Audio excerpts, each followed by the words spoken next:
കല്യാണം ഉറപ്പിച്ചു വെച്ചിരിക്കുന്ന ഒരു പെൺകുട്ടിക്ക് മറ്റൊരു പയ്യനോട് ഇഷ്ടം തോന്നുക, അല്ലെങ്കിൽ ആ ബന്ധത്തിൽ ക്ലാരിറ്റി ഇല്ലെന്ന് പറയുന്നത് തെറ്റ് തന്നെയാണെന്ന് Big Boss Malayalam season 6 second runner up Jasmin Jafar.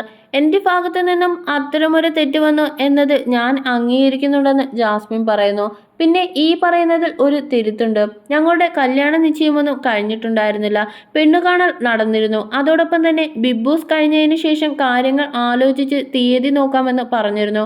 അല്ലാതെ എൻഗേജ്മെന്റോ ഒരു മോതിരം മാറൽ ചടങ്ങോ നടന്നിട്ടില്ല. ഈ കാര്യം ഉള്ളപ്പോൾ തന്നെ ഒരു ഷോയിൽ പോയപ്പോൾ മറ്റൊരു പയ്യനോട് ഇഷ്ടം തോന്നുന്നു എന്ന് പറയുന്നത് തെറ്റാണ്.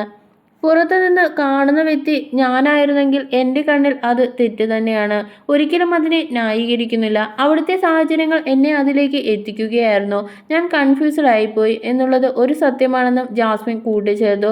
സൈന സോഫ്റ്റ് പ്ലസ് എന്ന യൂട്യൂബ് ചാനലിന് അനുവദിച്ച പ്രത്യേക അഭിമുഖത്തിലായിരുന്നു താരം സംസാരിച്ചത്. ഈ റിലേഷൻഷിപ്പ് ഇനി നടക്കില്ല.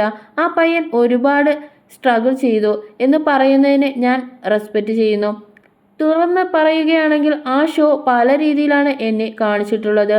ആ ഷോയെയും ഒന്നും പറയാനാകില്ല. ഷോ എന്നെ വേറെ ഒരു തരത്തിൽ പ്രോജക്റ്റ് ചെയ്തിട്ടും എനിക്ക് വേണ്ടി നിന്നു എന്നുള്ളത് ഒരു സത്യമാണ്. കുറേ ആളുകളുടെ മാനിപ്പുലേഷൻ കാരണം തെറ്റിദ്ധരിക്കപ്പെട്ടു. ഞാൻ കണക്ട് ചെയ്തു കൊടുത്ത് ഞാൻ വിശ്വസിച്ചിരുന്ന ആളായിരുന്നു അവർ. അവരുടെ സാമ്പത്തിക ലാഭത്തിന് വേണ്ടി ഈ വ്യക്തിയെ മാത്രമല്ല എൻ്റെ കുടുംബത്തെ വരെ ഒരുപാട് തരത്തിൽ അവർ ഉപയോഗിച്ചു. കുറേ സാധനങ്ങൾ പുറത്തുവിടുകയൊക്കെ ചെയ്തിരുന്നു. ഓഡിയോ പുറത്തുവിട്ടു എന്നൊക്കെ അറിഞ്ഞപ്പോൾ എന്തിനു വേണ്ടിയെന്ന് ഞാൻ ചിന്തിച്ചിരുന്നു. അതിനകത്ത് നിൽക്കുമ്പോഴുള്ള സാഹചര്യം നമുക്ക് പറഞ്ഞറിയിക്കാൻ സാധിക്കില്ല. എന്തായാലും ഞാൻ പുറത്ത് വരുമല്ലോ.